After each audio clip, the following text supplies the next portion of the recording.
आज हम लोग बेसिकली वर्क एंड एनर्जी को देखते हैं। अच्छा, ये एक चैप्टर ऐसा है, चैप्टर 4।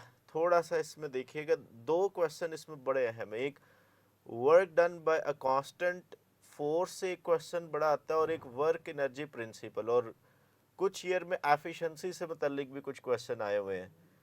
तो इसको दो हिस्सों में डिवाइड किया गया, कुछ हिस्सा आज हम करेंगे और बाकी हिस्सा कल इंशाल्लाह ताला हम करेंगे। तो करें जी स्टार्ट। जी बच्चों, बेटा आवाज सब क्लियर है ना? मुझे एक दफा कंफर्म कर दें। चलें जी। बेटा आपके पास ये work done bye constant force को अंडरस्टैंड करते हैं। ये एक वुडन ब्लॉक है, सपोज करें इसके ऊपर हम फोर्स एफ अप्लाई कर रहे हैं, और ये फोर्स एफ 50 न्यूटन है, और इसकी वजह से कुछ डिस्प्लेसमेंट होता है अलॉन्ग एक्स एक्सिस के साथ, और यहाँ पर ये जो एंगल बन रहा है, ये एंगल थीटा जो है वो 30 डिग्री है। सही है। सिमिलर इसी तरह एक और फोर्स में एक और जगह पर लगाता हूँ। मसलन यही सेम सिचुएशन है, सेम फोर्स है, लेकिन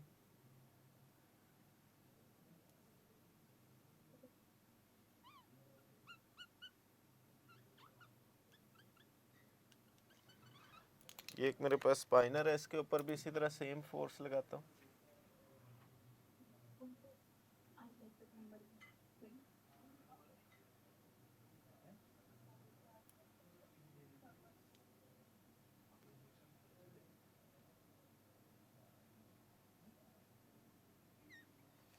ठीक है, सिमिलर फोर्स मैं यहाँ पर अप्लाई करता हूँ, लेकिन यहाँ पर जो आपके पास मूवमेंट आर्म है ये आर आ जाएगा, और बेटा जी यहाँ पर सिमिलर फोर्स एफ में अप्लाई करता हूँ, डेट इज आल्सो 50 न्यूटन। ठीक है, और यहाँ पर जो एंगल है वो 30 डिग्री है।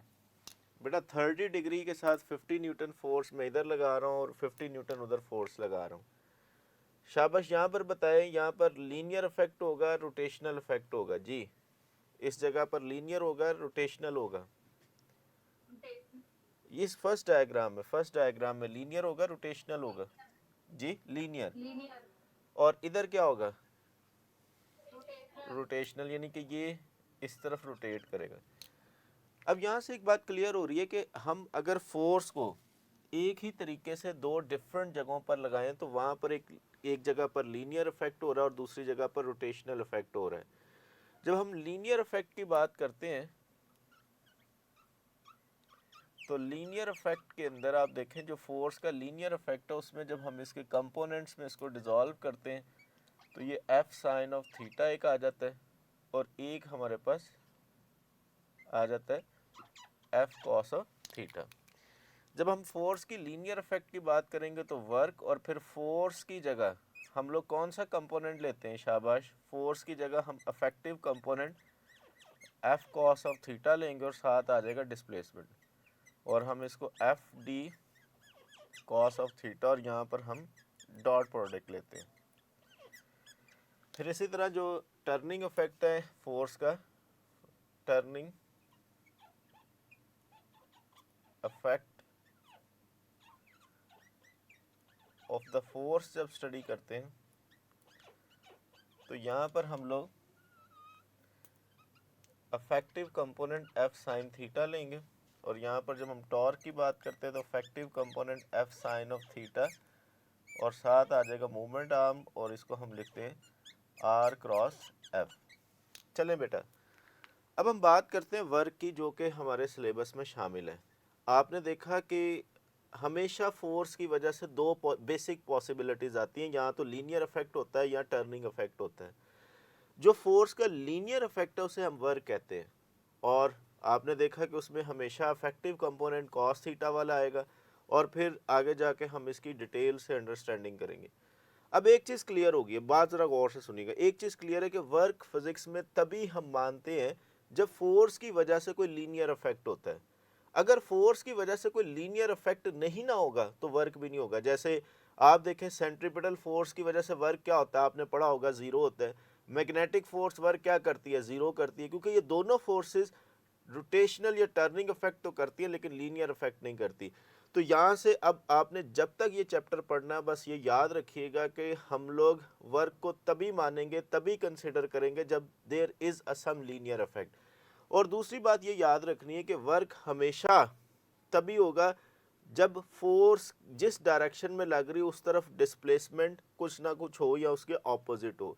अगर फोर्स के परपेंडिकुलर डिस्प्लेसमेंट होगा तो वर्क हम कंसिडर नहीं करेंगे। तो ये 3-4 बातें हैं जो आप इसको लेके चलेंगे। जैसे आप देखें इस वक्त क्लासरूम में बैठे काम कर रहे हैं, मैं इधर स्टूडियो में खड़ा होकर बोल रहा हूँ, तो आप भी अपने तौर पर काम कर रहे हैं, मैं भी काम कर रहा हूँ, लेकिन फिजिक्स के पॉइंट ऑफ व्यू से हम दोनों कोई वर्क नहीं कर रहे। क्यों नहीं वर्क कर रहे? क्योंकि हमारी एफर्ट और फोर्स की वजह से कोई लीनियर इफेक्ट नहीं हो रहा। तो जब तक कोई फोर्स की वजह से लीनियर इफेक्ट नहीं होगा हम वर्क को कंसिडर नहीं करेंगे।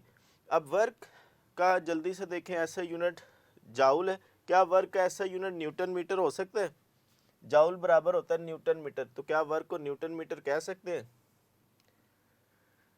जी बच्चों, क्या वर्क का यूनिट न्यूटन मीटर कह सकते हैं? हाँ या ना? जी बेटा, सर आप ज़्यादातर ऐसे ऐसे कर रहे हैं ठीक है, तो आपका मतलब है कि जाउल की जगह हम वर्क को न्यूटन मीटर लिख सकते हैं, मेजॉरिटी ऐसे ही कह रहे हैं। लेकिन याद रखें कि जो वर्क का यूनिट है ये न्यूटन मीटर नहीं होता, वर्क का यूनिट हम लोग हमेशा जाउल लेंगे। और इसी तरह काइनेटिक एनर्जी और पोटेंशियल एनर्जी को भी हमेशा हम जाउल कंसिडर करेंगे, न्यूटन मीटर नहीं करेंगे। याद रखें टॉर्क या turning effect of the force जो है वो हमेशा न्यूटन मीटर में होगा। और इवन डैट टॉर्क को न्यूटन मीटर लिखते हैं और टॉर्क की न्यूटन मीटर की जगह हम जाउल नहीं लिख सकते। तो लिहाजा एक बात याद रखें कि अगर आपको ऑप्शन में आता है कि वर्क का यूनिट जाउल और न्यूटन मीटर क्या ये दोनों हो सकते हैं, तो आप आंसर देंगे नहीं, दोनों नहीं, सिर्फ जाउल हो सकता है। और इसी तरह ये एक स्केलर क्वांटिटी और CGS सिस्टम में 1 अर्ज जो है ये बराबर होगा 10⁻⁻7 जाउल के बराबर होगा। जी बच्चों, यहाँ तक कोई क्वेश्चन है तो पूछे, नहीं तो फिर आगे चलते हैं। इसको हमने नहीं पढ़ना, ये MD कैट के सिलेबस में शामिल नहीं है। Turning effect of the force हमारे सिलेबस में सिर्फ linear effect of the force शामिल है जिसे वर्क कहते हैं। जी बेटा, यहाँ तक कोई क्वेश्चन?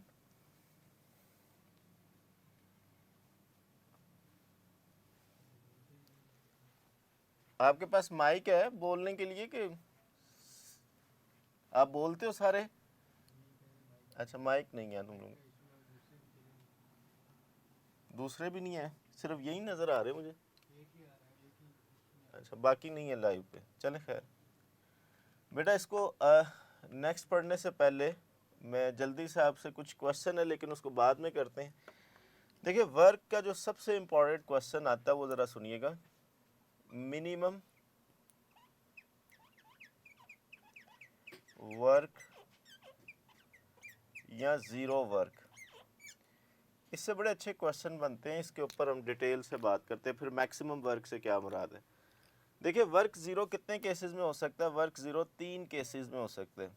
नंबर 1 हम कह सकते हैं if theta is equal to 90 degree.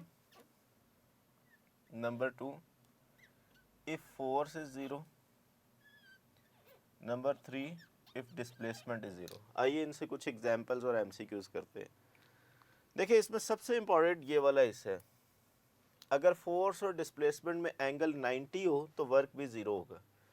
देखिए फोर्स और डिस्प्लेसमेंट में एंगल 90 हो तो लीनियर इफेक्ट नहीं होगा, टर्निंग इफेक्ट हो सकता है, there is no linear effect. मिसाल के तौर पर अगर आप एक सर्कुलर मोशन को स्टडी करें तो यहाँ पर हर पॉइंट के ऊपर हमारे पास जो फोर्स की डायरेक्शन है, जो सेंट्रीपिटल फोर्स है, वो वेलोसिटी के परपेंडिकुलर होगी।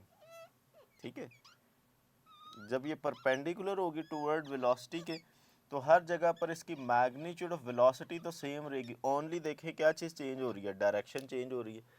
तो सेंट्रीपिटल फोर्स हमेशा डायरेक्शन को चेंज करती है, मैग्नीट्यूड सेम रखती है। अब सर्कुलर मोशन पे किसी भी लम्हे डिस्प्लेसमेंट की वही डायरेक्शन होगी जो डिस्प्लेसमेंट की होगी। बेटा ये बात कहीं पे लिख ले कि डिस्प्लेसमेंट की डायरेक्शन हमेशा इन दी डायरेक्शन ऑफ मोशन होती है। जिस डायरेक्शन में वेलोसिटी होगी उसी डायरेक्शन में डिस्प्लेसमेंट की डायरेक्शन होगी, एक बात। और एक्सेलरेशन की डायरेक्शन हमेशा वही होगी जो फोर्स की डायरेक्शन होगी। अब यहाँ पर देखें वेलोसिटी की डायरेक्शन वही है, जो वेलोसिटी की डायरेक्शन है वही डिस्प्लेसमेंट की डायरेक्शन है, तो लिहाजा डिस्प्लेसमेंट और फोर्स के दरमियान एंगल जो है वो 90 डिग्री है, तो इस केस में वर्क जो है वो ज़ीरो होगा। तो इसका मतलब है work done due to centripetal force, centripetal force की वजह से वर्क क्या होगा, वो ज़ीरो होगा। तो लिख लें एक point, work done due to centripetal force zero है। इसी तरह एक और फोर्स है जिसको हम मैग्नेटिक फोर्स कहते हैं, मैग्नेटिक फोर्स की वजह से भी वर्क ज़ीरो होगा, क्योंकि मैग्नेटिक फोर्स में चार्ज पार्टिकल को डिफ्लेक्ट करती है, एक सर्कुलर पाथ में लेके आती है। तो लिहाजा आपकी सिलेबस में, एमडी कैट के सिलेबस में दो ऐसी फोर्सेस हैं जो हमेशा वर्क ज़ीरो करती हैं। उनमें से एक मैंने बोल दिया और दूसरी आपने मैग्नेटिक फोर्स यानी कि सेंट्रीपिटल और मैग्नेटिक फोर्स। बेटा अब यहाँ पर आगे चलते हैं, थोड़े से और कॉन्सेप्ट में चलते हैं। सोच के बताइएगा, क्या सेंट्रीपिटल फोर्स और मैग्नेटिक फोर्स काइनेटिक एनर्जी में चेंज ला सकते हैं? क्या सेंट्रीपिटल फोर्स या मैग्नेटिक फोर्स ऑब्जेक्ट की काइनेटिक एनर्जी को कम ज़्यादा कर सकती हैं? जी प्यारे बच्चों, मुस्तकबिल के डॉक्टरों, आप बताएं कि क्या सेंट्रीपिटल फोर्स और मैग्नेटिक फोर्स काइनेटिक एनर्जी में चेंज ला सकती हैं? ऐसे हाथ खड़ा करके बता दें। जो कहते हैं हाँ कि वो कर सकते हैं वो हाथ खड़ा करें। जो समझते हैं कि सेंट्रीपिटल फोर्स और मैग्नेटिक फोर्स काइनेटिक एनर्जी में चेंज ला सकते हैं वो हाथ खड़ा करें। काइनेटिक एनर्जी में चेंज ला सकते हैं? नहीं ला सकते। गुड। अच्छा, क्यों नहीं ला सकते? क्योंकि आप बोल नहीं पा रहे आप लोग सारे, मेरे ख्याल से। अब मैं क्या कहूँ, माइक नहीं है शायद। ठीक है, चले वो रहने दे, जो आप समझ रही हैं वो नहीं है। अच्छा जी, यहाँ पर देखें कि वर्क ये दोनों काइनेटिक एनर्जी में चेंज नहीं लाते। उसकी वजह क्या है? उसकी वजह कि काइनेटिक एनर्जी का रिलेशन है हाफ mv²। तो इट्स मीन डैट कि हमारे पास सिर्फ और सिर्फ ये डायरेक्शन को चेंज करते हैं, मैग्नीट्यूड ऑफ वेलोसिटी को सेम रखते हैं। तो that's why we say that कि आपके पास काइनेटिक एनर्जी भी चेंज नहीं होगी। अब ज़रा सोच के बताइए, शाबाश, सोच के बताइए, क्या सेंट्रीपिटल फोर्स और मैग्नेटिक फोर्स मोमेंटम में चेंज ला सकती है? मोमेंटम में। जो बच्चे कहते हैं यस हाथ खड़ा करें। क्या हाँ, वेरी गुड, वेरी गुड, बहुत अच्छे, गुड। देखिए, मोमेंटम एक वेक्टर क्वांटिटी है, तो मोमेंटम के अक्रॉस वेलोसिटी आती है, तो हर पॉइंट पर क्योंकि डायरेक्शन चेंज हो रही है, तो डायरेक्शन चेंज हो रही है मीन डैट वेलोसिटी चेंज हो रही है। तो that's why we can say that कि सेंट्रीपिटल फोर्स और मैग्नेटिक फोर्स ऑब्जेक्ट के मोमेंटम में तो चेंज ला सकती है, लेकिन काइनेटिक एनर्जी में चेंज नहीं ला सकती। तो इसके मतलब जितने भी एमसीक्यूज से हमने डिस्कस कर लिए। आइए अगले हिस्से की तरफ चलते हैं। अगला हिस्सा फोर्स ज़ीरो। बेटा अगर फोर्स ज़ीरो है तो सोचें, फोर्स ज़ीरो हो तो हमारे पास एक चीज़ कंफर्म होती है कि एक्सेलरेशन ज़ीरो होगा। फोर्स ज़ीरो हो, एक्सेलरेशन ज़ीरो। अब एक्सेलरेशन ज़ीरो हो तो दो पॉसिबिलिटीज़ हैं, नंबर वन एट रेस्ट वाली, और number two moving with constant velocity. तो अगर कोई ऑब्जेक्ट कांस्टेंट वेलोसिटी से मूव कर रहा है या वो रेस्ट में है, तो it's mean that the work is zero. तो क्लियर हो गया बेटा? आगे चले, अगर आपके सामने कोई कार यूनिफॉर्म वेलोसिटी से मूव कर रही है या रेस्ट में है, तो इस केस में वर्क हमारे पास ज़ीरो होगा। लास्ट है डिस्प्लेसमेंट ज़ीरो। बाज़ औक़ात हम फोर्स लगाते हैं लेकिन डिस्प्लेसमेंट नहीं होता। आपके एक्सरसाइज का पहला क्वेश्चन भी है कि आपकी कार का इंजन चल रहा है, ठीक है, या आपने एक बैग उठाया हुआ है, बुक्स का एक बैग उठाया, वज़न उठाया हुआ है, और वज़न उठाने के साथ साथ आप अपने दोस्तों के साथ बातें कर रही हैं, तो दोनों केसेस में आप फोर्स एफर्ट डिस्प्ले तो कर रहे हैं लेकिन डिस्प्लेसमेंट ज़ीरो है। इसी तरह अगर आप एक दीवार को धक्का लगा रही हैं, फोर्स लगा रही हैं, लेकिन इवन डैट डिस्प्लेसमेंट नहीं हो रहा, दीवार अपनी जगह से नहीं हिल पा रही, तो it's mean that work is zero. तो वर्क ज़ीरो हो सकता है इवन डैट आप फोर्स लगाएं और डिस्प्लेसमेंट ना हो, तो वर्क ज़ीरो होगा। क्लियर हो गया बेटा जी? These are the some examples. अच्छा जी, कुछ एक और एग्जाम्पल मैं आपके सामने रखता हूँ। देखिए, work done bye constant force को हम लोग मैक्सिमम कब कंसिडर करते हैं? जी शाबाश, ये थे मिनिमम के केस। मैक्सिमम वर्क कब होता है? जी बेटा, मैक्सिमम वर्क कब होगा? ज़ीरो तो समझ आ गया, तीन केसेस है, एक्सेलरेशन ज़ीरो हो जाए, डिस्प्लेसमेंट 0 हो जाए और एक केस में 90। जी मैक्सिमम वर्क कब होगा? प्यारे बच्चों, ये जो अभी आए हैं नज़र आ रहे हैं बॉयज वाली साइड, आपको मेरी आवाज़ आ रही है अभी? Yes sir. तो सर इधर लाइट नहीं थी पहले। तो पहले आप मुझे नहीं देख पा रहे थे, यस सर। अभी मैं आपको हम किसी को नहीं देख रहे थे। अच्छा चलो जी, वेलकम बैक जी बेटा। इन्हीं अंधेरों को मिटाने के लिए आप लोग पढ़ रहे हैं। आप इतना भरपूर पढ़ें कि आप जब हमारी एज में आएँ तो आप इस काबिल हों कि मुल्क की लोड शेडिंग ख़त्म कर दें, बीमारियां ख़त्म कर दें, हर तरह के मसाइल ख़त्म कर दें। सर तो जी सियासत में जाना पड़ेगा फिर। देखिए ज़रूरी तो नहीं है, देखो ये ज़रूरी नहीं है, आप जिस फील्ड में हैं उस फील्ड में बेहतरीन करके दिखाएं। मैं इस वक्त सर जी बतौर कानून तो वही बनाते हैं ना, ये कानून तो ये वही ये बनाते बात हैं। नहीं है, ये बात नहीं है। देखिए आप अच्छा पढ़ें, अपनी फील्ड में एक्सपर्ट हो। अब आप देखें कि फेसबुक का जो ऑनर है वो कौन सा सियासतदान है, ठीक है? आपका जो मतलब ये सारी चीज़ें हैं ना आपके सामने, तो जो आपकी फील्ड है उसमें एक्सपर्ट रहें। चले जी आते हैं, लें जी बेटा, जो बातें मैंने की हैं इसको रिपीट करते हैं। आइए देखते हैं ज़रा, जी सर। मैं रिपीट कर देता हूँ आपके लिए। देखिए मैंने गौर से सुनिएगा, मैंने कहा था शुरू में कि बेसिकली फोर्स का जो लीनियर इफेक्ट है, फोर्स का जो लीनियर इफेक्ट है इसको हम वर्क बोलते हैं। फोर्स का लीनियर इफेक्ट इसको वर्क बोलते हैं। एक फोर्स का टर्निंग इफेक्ट भी होता है, बाज़ का जब फोर्स लगती है तो चीज़ें रोटेट करती हैं। तो जब फोर्स लगने से चीज़ें रोटेट करे तो वहाँ पे वर्क ज़ीरो होगा। याद रखें, जब भी फोर्स की वजह से लीनियर इफेक्ट होगा there must be a some work.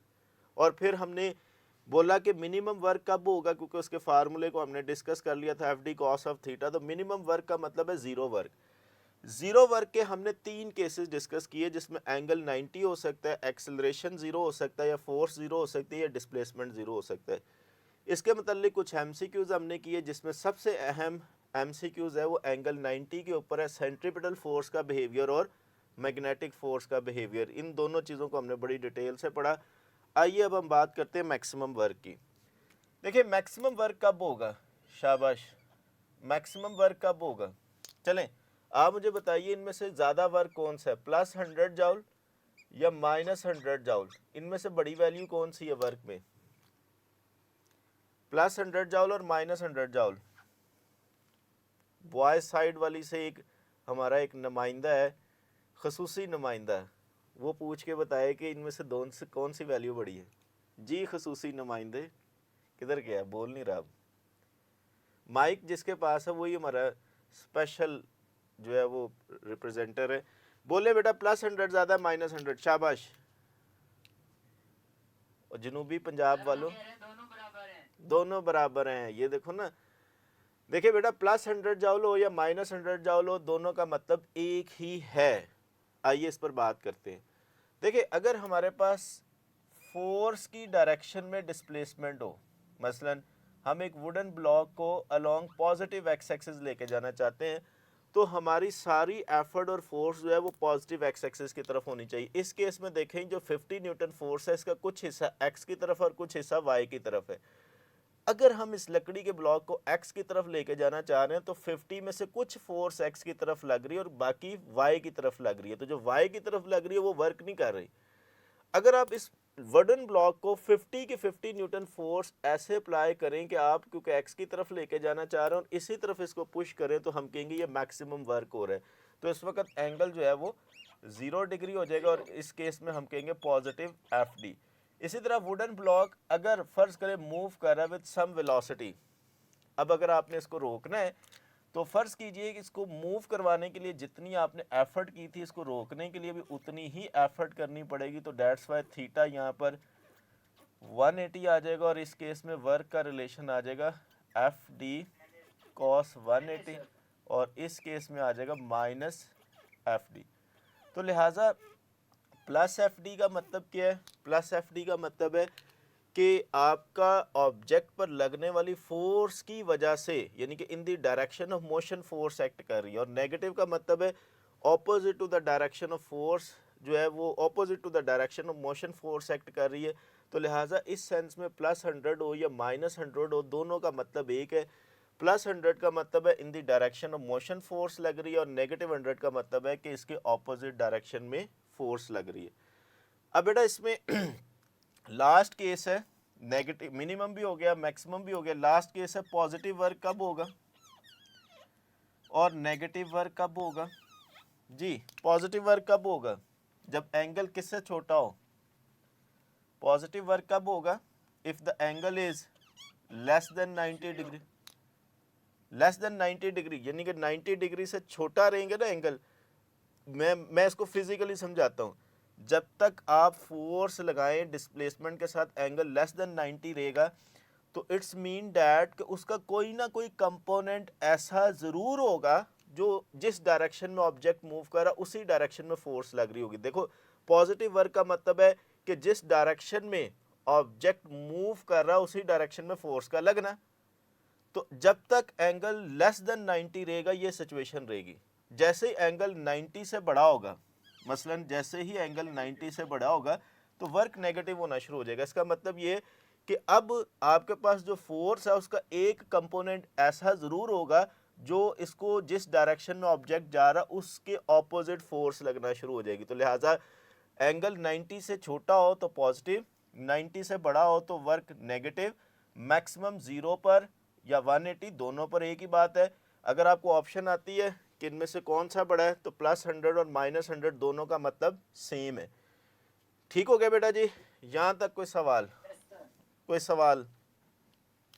Sir 180 से जब अबव जाएंगे तो नेगेटिव होगा पॉजिटिव होगा? वाह जी वाह, वाह जी वाह। क्या नाम है आपका डॉक्टर साहब? शेरोज सर। शेरोज। शेरोज आप मुझे बताओ क्या फोर्स और डिस्प्लेसमेंट में एंगल 180 से बड़ा हो सकता है? जनूबी पंजाब वालों बताओ, फोर्स और डिस्प्लेसमेंट में क्या एंगल 180 से बड़ा हो सकता है? हाँ चुप हो गए हो, बोलो। No sir. क्यों? देखो बेटा किसी भी दो वेक्टर्स के दरमियान, मेरी बात गौर से सुनिएगा, वेक्टर्स के दरमियान जब आप एंगल की बात करते हो ना, एंगल हमेशा दो वेक्टर्स के दरमियान, जैसे ये दो वेक्टर्स हैं, ये ए वेक्टर है और ये बी वेक्टर है, यहाँ पर एंगल हमेशा दो वेक्टर्स की टेल्स के दरमियान होता है। अब दो वेक्टर्स की टेल्स के दरमियान ये एंगल θ1 ले लें, ये भी हो सकता है, ये भी हो सकता है θ2। अब बोले इन दोनों में से कौन सा एंगल लेंगे जब हम वर्क में F D cos of theta या साइन में आर एफ साइन थीटा लगाएंगे। हमेशा दो वेक्टर्स के दरमियान जो टेल्स होती है उनमें जो स्मॉलर पॉसिबल एंगल होता है वो लेते हैं। ऐसा ही है, ज़रा गौर से सुनना, ऐसा ही है ना, स्मॉलर पॉसिबल एंगल लेते हैं। अब बेटा जी प्यारे बच्चे, अब देखना कि एंगल 180 से बढ़ेगा ही नहीं, 180 से ऊपर एंगल नहीं जाएगा। जैसे ये ले लो, चले डिस्प्लेसमेंट ले लो, ठीक है, ये फोर्स का वेक्टर है, ठीक है। अब ये फोर्स का वेक्टर है, फर्ज करें कोई भी एंगल है 30 है, यहाँ पर लेके गए एंगल कितना हो गया 90, यहाँ पर लेके गए मसलन फर्ज करें 80, ओ सॉरी 80 कह रहा हूँ, 110 ले लें, इधर लेके गए 120 हो गया, अब इधर लेके गए 180 हो गया। अब देखिए डिस्प्लेसमेंट ये है और बेटा जी फोर्स ये है, तो इसमें ये एंगल कितना हो गया 180 हो गया ना, ऐसा ही है। अब क्लियर है? अब जैसे ही मैं इसको इधर नीचे लेके आ रहा हूँ, देखो इधर लेके आ रहा हूँ ऐसे, अब एंगल जो है ना, एंगल हमेशा टेल्स के दरमियान स्मॉलर एंगल है। अब यहाँ तक तो 80 हो गया, इसमें ऐड करोगे तो फर्ज करें 210 आता है, तो ये सारा एंगल 210 है। अब ये वाला एंगल जो है इनके दरमियान जो स्मॉलर एंगल है जो इस तरफ है वो इससे कम होगा। मसलन 360 में से 210 निकालें, 360 में से 210 निकालो कितना आता है? जनूबी पंजाब वालों बताओ 150। तो अब देखो ये 150 होगा कि 210 एंगल कंसिडर करेंगे जी? 150 वाला ठीक हो जाएगा कि ये 210 वाला होगा? चुप कर गए हो सारे, दिमाग की बत्ती भी गई तुम लोगों की हैं। मैंने आपको बोला कि एंगल 180 से ऊपर नहीं हो सकता, ठीक है। पहले तो थोड़ा सा ना लंबा सा सांस लेके रिलैक्स हो, कोई मैंने टीवी से निकल के जी बोलो तो सही यार, इतना मज़ा आ रहा था, बोलते हो ना तो लगता है कि जी। देखो 210 हो सकता है, बोलो 210 हो सकता है, नहीं हो सकता। तो देखो कितना है, 150 है। आप देखें, चले ये दो मार्कर ले लें, इसको ले लो displacement vector, yellow marker displacement है और ये पिंक मार्कर फोर्स है, ये पैरेलल है तो एंगल 0 है। चेक करें 90 हुआ है, कितना हो गया 90, बढ़ता बढ़ता ये कितना हो गया 180। अब 180 से ऊपर नहीं जाएगा। जैसे ही आप इधर आओगे ना, अब इधर आओगे तो ये बाहर वाला एंगल हो गया लार्जर एंगल। हमने कौन सा लेना है, स्मॉलर एंगल। तो बच्चों बस ये याद रखो कि दो वेक्टर्स के दरमियान टेल्स में जो एंगल बनता है वो स्मॉलर पॉसिबल होता है, और वो स्मॉलर पॉसिबल 180 से ऊपर हो ही नहीं सकता।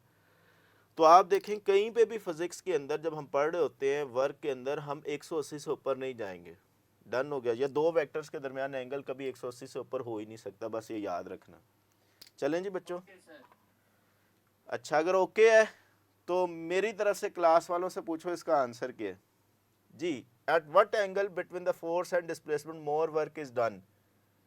इनमें से सबसे ज्यादा वर्क किस एंगल पर होगा जी?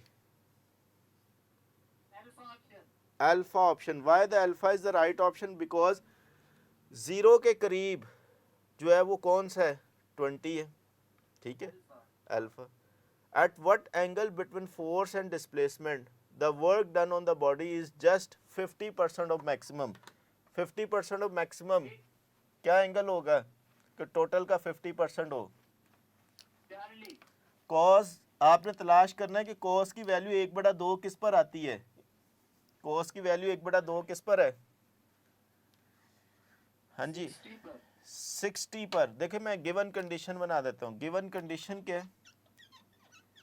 गिवन कंडीशन आप देखें, वो कहता है जो मैक्सिमम वर्क है, यानी कि मैक्सिमम वर्क क्या होता है, एफ डी, उसका 50% मतलब 0.5, या एफ डी का 0.5 का मतलब 1/2। ये गिवन कंडीशन है, वर्क की वैल्यू दी हुई है। आपने वो एंगल फाइंड करना है, तो वर्क का फार्मूला आपके पास क्या है, F D cause of theta. Given condition बच्चों इसमें पुट कर दें। गिवन कंडीशन है ये वाली वैल्यू इधर पुट करें, F D cos of theta. F D से कैंसिल, कॉस ऑफ थीटा आ गया। अब यहाँ पर कॉस इनवर्स 1/2 थीटा आ गया, तो ये कितना आता है 60 डिग्री पर। देखें ऐसा ही है। Yes sir. चलें जी नेक्स्ट चलें। Yes sir. पॉजिटिव वर्क, ये मैंने ऑलरेडी सारी चीज़ें एक्सप्लेन की हैं, आप स्क्रीनशॉट ले सकते हैं। जो बातें मैंने बोली हैं ये मैंने लिखी हुई हैं। पॉजिटिव वर्क कब होता है, if angle is less than 90। Negative का मतलब है if angle is more than 90। For which of the following angle between force and displacement work can be consider as maximum. कहाँ पे मैक्सिमम होगा, 0, 180 या 90, या both A and B? Charlie is the right जी, yes Charlie is the right option. लो जी प्यारे बच्चों, 0 वर्क भी हो गया था। If angle between force and displacement is 90 degree the work is 0। ये कन्फर्म है बेटा, अगर आप में से पास पेपर देखे हों तो आपको एक क्वेश्चन अभी तक जितना मैंने पढ़ाया है इसमें से ज़रूर आएगा, और वो work done bye constant force में 0 वर्क का कॉन्सेप्ट, एरिया से कॉन्सेप्ट ज़रूर आएगा जी। Work done by magnetic force on a moving charge in a magnetic field is always positive, negative, 0। Done हो गया। चले जी। If the body covers no displacement the work is 0। ये सारे बातें मैंने आपके साथ डिस्कस की थी कि 0 वर्क का मतलब अगर डिस्प्लेसमेंट 0 है तो वर्क 0 है। If the force acting on the body is 0, ये बात भी होगी थी, फोर्स 0 हो, एक्सेलरेशन 0 हो तो वर्क 0 होता है। लेकिन बेटा जी ये क्वेश्चन बड़ा इंटरेस्टिंग है, आइए इस पर बात करते हैं।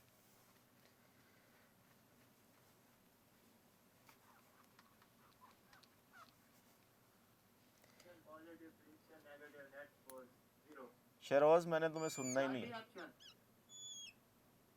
बेटा, जरा गौर से सुनना, इसमें हम कुछ डिस्कस करेंगे चीजें को। Okay sir. ले बेटा जी ये कार है, ये कार फर्ज करें कि इस डायरेक्शन में मूव कर रही है और ये है डी डिस्प्लेसमेंट, ठीक है। अब इस डायरेक्शन में कार को मूव करवाने के लिए जो पॉसिबल फोर्सेस हैं, आइए तमाम लिखते हैं। ये फोर्स ऑफ इंजन है, जो इसको इस डायरेक्शन में लेके जा रही है। फिर यहाँ पर एक फोर्स ऑफ फ्रिक्शन है जो इसके ऑपोजिट लग रही है। फिर इसके ऊपर एक थर्ड फोर्स है जिसे आप ग्रेविटी कहेंगे, F बराबर है mg। एक चौथी फोर्स भी है, ये 3 फोर्सेस है, बताइए चौथी फोर्स कौन सी है? ग्रेविटेशनल। वो हो गई F बराबर mg। एक होती है नेट फोर्स, ठीक है, नेट फोर्स भी होती है कॉन्सेप्ट अक्सर। अब आपने जब एंट्री टेस्ट में ये क्वेश्चन आए ना, तो मसलन एक ऑब्जेक्ट नीचे से ऊपर जा रहा है, हॉरिजॉन्टली जा रहा है, तो उसमें ये ज़रूर पूछेगा कि आपने वर्क डन कौन सी फोर्स की वजह से निकालना है। बाज़ का तो आप किसी डस्टर को उठा के नीचे से ऊपर लेके आ रहे हैं तो एक्सटर्नल फोर्स आपकी हाथ है। अब वो हाथ की वजह से वर्क क्या होगा, ग्रेविटी की वजह से वर्क क्या होगा, स्टेटमेंट में आपने ध्यान से पढ़ना। आइए स्टेटमेंट को समझते हैं। If a car is moving with a uniform velocity, इसमें सबसे अहम लाइन थी यूनिफॉर्म वेलोसिटी, ठीक है जी।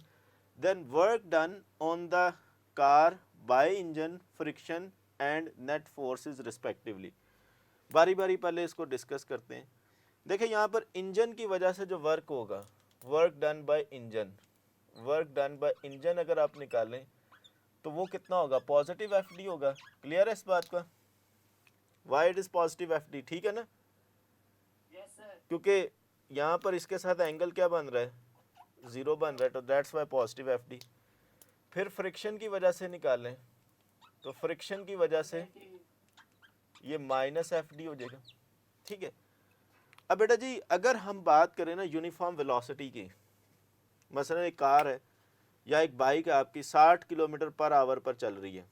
अब 60 किलोमीटर पर आवर पर एक कार चल रही है या मोटरसाइकिल चल रही है, बताइए उसका इंजन जो फोर्स लगा रहा है वो कहाँ पे यूटिलाइज कर रहा है? शाबाश। अगर एक चीज़ यूनिफॉर्म वेलोसिटी से मूव कर, याद रखें, कम नहीं कर रहा है, गलत बोल रहे हो आप। बोलेंगे कि जब आपकी कार यूनिफॉर्म वेलोसिटी से मूव कर रही है तो इंजन की जो फोर्स है वो सिर्फ और सिर्फ फ्रिक्शन को बैलेंस कर रही है। जितनी फ्रिक्शन फोर्स है उतनी ही इंजन की फोर्स है। अगर आप बाइक को कांस्टेंट 60 पे चला रहे हैं तो इट्स मीन दैट आपका इंजन उतनी ही फोर्स लगा रहा है जितनी कि उस वक्त फ्रिक्शन फोर्सेस है, बस सिंपल, ठीक है। अब आप देखें तो यहाँ पर जितना अगर यूनिफॉर्म वेलोसिटी से मूव कर रहे हैं तो जितना आपका पॉजिटिव वर्क इंजन का होगा उतना ही नेगेटिव वर्क फ्रिक्शन का होगा। अब दोनों को ऐड करेंगे तो टोटल वर्क कितना आएगा? मसलन यहाँ पर कहता है नेट वर्क, तो नेट वर्क आप कहेंगे इंजन का वर्क प्लस फ्रिक्शन का वर्क, इन दोनों को ऐड कर लें तो जितना एक पॉजिटिव है उतना दूसरा नेगेटिव है, तो इसलिए ये 0 आ रहा है। तो इट्स मीन डैट कि जब यूनिफॉर्म वेलोसिटी से मोशन हो रही होती है तो दो फोर्सेस एक दूसरे को बैलेंस कर रही होती हैं, और जब वो बैलेंस कर रही होती हैं तो उस वजह से नेट फोर्स 0 हो जाती है, इस तरह भी कह लें। अब यहाँ पर एक बात तो क्लियर होगी कि यूनिफॉर्म वेलोसिटी का मतलब है वर्क 0। आगे चलते हैं। अगर यूनिफॉर्म वेलोसिटी की जगह लिखा होता इंक्रीजिंग वेलोसिटी, शाबाश, अब बोलें इंक्रीजिंग वेलोसिटी होता है, तो फिर इट्स मीन डैट कि नेट वर्क जो है उसको हम बोलेंगे नेट वर्क। नेट वर्क जो है वो फिर क्या होता है, पॉजिटिव होता है। क्यों पॉजिटिव होता है? क्योंकि जो इंजन का वर्क है वो डोमिनेंट हो जाता है। हाँ जी, इंजन का जो वर्क है वो डोमिनेंट हो जाता है फ्रिक्शन के ऊपर, ठीक हो गया। फिर इसी तरह डिक्रीजिंग वाला भी पूछ सकते हैं। अगर कार की वेलोसिटी डिक्रीज हो रही हो तो फिर हम क्या कहेंगे, नेगेटिव नेटवर्क हो जाएगा। उसकी वजह क्या है, जो इंजन है और फ्रिक्शन फोर्सेस डोमिनेंट हो जाएंगे और with respect to time Aahista Aahista वो गाड़ी रुकते रुकते वो रेस्ट में आ जाएगी।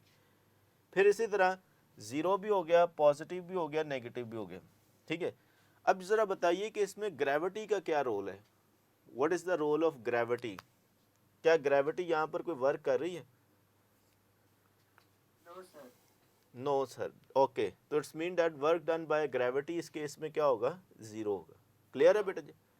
अब वर्क डन बाय ग्रेविटी 0 है। अगर आपकी कार हॉरिजॉन्टली मूव कर रही है तो वर्क डन बाय ग्रेविटी 0 है। यही वजह है कि अगर आपकी कार किसी ढलवान से नीचे उतर रही है या बाइक नीचे उतर रही है तो आप देखें अगर गाड़ी का स्विच ऑफ भी कर दें तो गाड़ी नीचे आती रहती है। क्यों नीचे आती रहती है? क्योंकि इन दी डायरेक्शन ऑफ मोशन जो है वो फोर्स का कोई ना कोई कंपोनेंट होता है जो उसको आगे लेके जा रहा होता है। तो इस स्पेसिफिक सवाल का जो आंसर है वो क्या बनेगा, हमने क्या निकालना है जी, Charlie is a right option. Clear है बेटा सबको? मैंने सारे पॉइंट्स डिस्कस कर। सर ओके है। Sheroz okay sir Sheroz time क्या हुआ है? सर 25 मिनट हो गए। 25 मिनट हो गए। अच्छा, गर्मी की सुनाए, कैसी है गर्मी जनूबी पंजाब में? अल्हम्दुलिल्लाह एसी में बैठे हैं। अच्छा, बाहर के हालात कैसे हैं?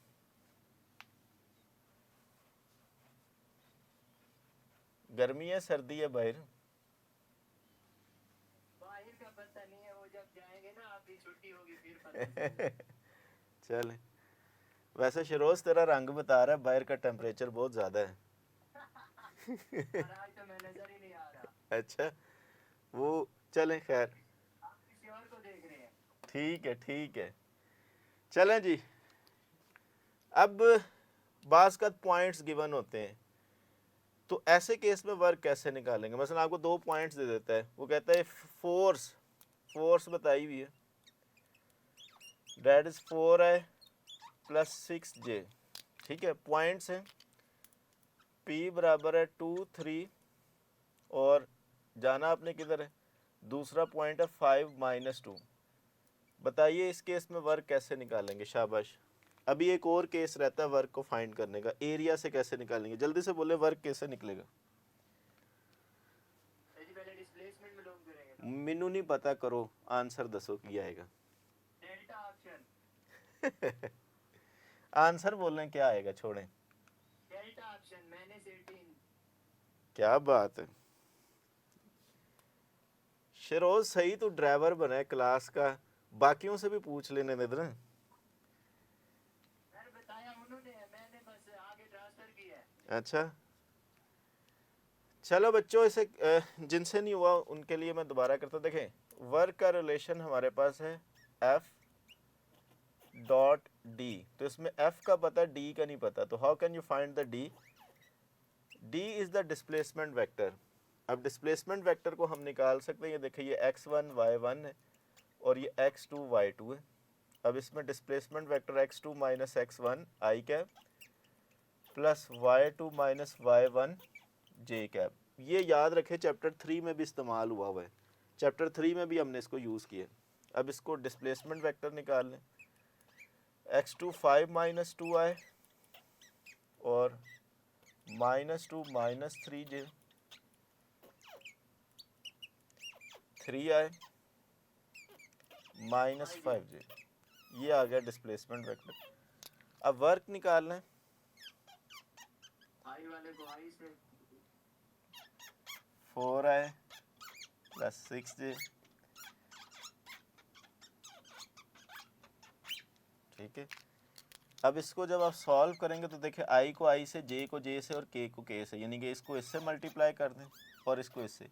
इसकी वजह ये कि वैसे आपके सिलेबस में शामिल नहीं है, लेकिन याद रखें i.i, j.j और k.k ये 1 होता है, जबकि अगर डिफरेंट हो वो इसी तरह 0 आ जाता है। तो इसलिए i को i से देंगे, अगर i को j से दे भी देंगे तो i.j 0 हो जाएगा, तो इसलिए उसको लिखने की ज़रूरत नहीं है। 4 3s are 12 और 6 5s are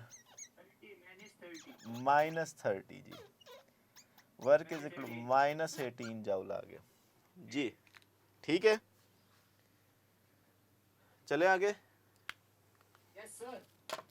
शरोज, इस इलाके में खाने के लिए सबसे मशहूर चीज़ कौन सी है? सर जी बोलो। इधर मुजफ्फरगढ़ के आम है मशहूर। मुजफ्फरगढ़ के आम है, तो देखो आम का सीज़न आने वाला है और हम लोग कितनी मेहनत से आपको पढ़ा रहे हैं। Yes sir. अब मुझे कहना तो नहीं पड़ेगा। सर बाग वाला बंदा ढूंढते हैं। चले, शाबाश। अच्छा जी, बताइए एरिया क्या होगा? इस ग्राफ से एरिया कैसे निकालेंगे? शाबाश। What is the alpha? देखिए, इसमें आपने क्या करना है, इसका एरिया निकालें अलग से। मैं वैल्यूज लिख देता हूँ, उधर छोटियां नज़र नहीं आ रही होंगी। 10 2 है,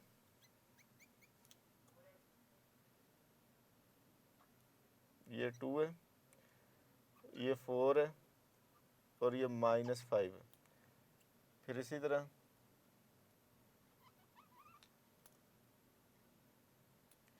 ये 6 है, चलो जी, और ये वाली वैल्यू 5 है। बताइए क्या एरिया निकला इसका? सर जी 20 आया। हाँ जी, कैसा है बेटा देख लें बाकियों के लिए भी। सिंपल इसका एरिया निकालेंगे 10 इंटू 2 20, प्लस में लेंगे प्लस 20 लिख दें। इसका निकालेंगे ये नेगेटिव में लेंगे, इसका आ जाएगा 2 इंटू -5 -10 आ जाएगा। फिर इसका निकालेंगे तो 2 इंटू 10 ये +10 आ जाएगा। तो इन सारों को ऐड करें, +20 -20 +10 और ये आ जाएगा +20 joule is the right answer. ठीक है जी, चलें आगे। तसव्वुर वगैरह टाइम ज़रा मुझे बता देना। चले, A body of a mass 10 kilogram initially at rest is moved by a horizontal force 2 Newton on the smooth horizontal surface. Find the work done. बेटा ये टाइम के साथ वर्क कैसे निकालेंगे इस पर कल बात करेंगे, टाइम थोड़ा सा कम है। अच्छा ये भी एक देख लें, इसका भी एरिया आपने निकालना है। इसका एरिया कैसे निकालेंगे? इसमें एक रेक्टेंगुलर शेप है और एक ट्रायंगल है, तो इन दोनों के एरियाज को निकाल के ऐड कर दे, टोटल वर्क आ जाएगा और इसका राइट आंसर आएगा 250। कल के लेक्चर में मैंने क्या बताना है उससे पहले मैं आज के लेक्चर को ज़रा वाइंड अप कर दूं क्योंकि आपने निकलना होता है। ज़रा गौर से सुन लें, आज के लेक्चर में जो कुछ भी आपने पढ़ा ये तो कन्फर्म है, इसमें से एक क्वेश्चन आएगा। देखें, आपने मिनिमम वर्क का कॉन्सेप्ट पढ़ा, यानी कि ज़ीरो वर्क कब होता है और उसकी एग्जांपल देखी। मैक्सिमम वर्क कब होता है उसको एग्जांपल से स्टडी किया। पॉजिटिव वर्क कब होता है, नेगेटिव वर्क कब होता है। फोर्स और डिस्प्लेसमेंट अगर आपको फ़र्ज़ करें एक वेक्टर रेक्टेंगुलर कंपोनेंट्स की शक्ल में दिया हो तो कैसे वर्क निकाल सकते हैं, एरिया से कैसे वर्क निकाल सकते हैं। तो आप देखें ये सारे पोर्शन फंडामेंटल हैं इस चैप्टर में। और कल हम लोग work done by gravitational field के कॉन्सेप्ट पढ़ेंगे, वर्क एनर्जी प्रिंसिपल पढ़ेंगे, पावर के कॉन्सेप्ट पढ़ेंगे और एफिशिएंसी के कॉन्सेप्ट पढ़ेंगे। आज के लेक्चर में कोई सवाल पूछना है तो मैं इधर ही हूँ, आप पूछ सकते हैं जी।